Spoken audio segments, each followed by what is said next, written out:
გამახსენდა ჯოზეფ კარი პერსონაჟი კავკასი, რომელიც სასამართლო პროცესია და არ იცის რა ხდება მის თავს.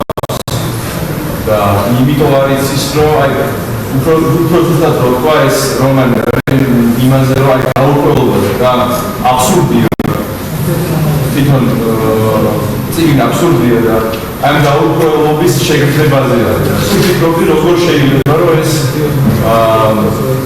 ეს შეგრძნება რაღაცნაირად პრაქტიკაში გაცოცხლდეს, ხოდა.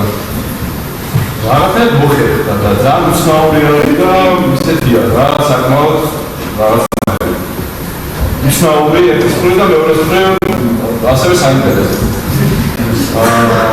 ერთი რაღაცას დავამატებ და ალბათ დავუყურებ, რომ ჩვენ ადამიანებად გვაყალიბებს არა მარტო წარსული, არამედ როგორ აღნიშნავთ და ხედავთ მომავალს. დიდი მადლობა.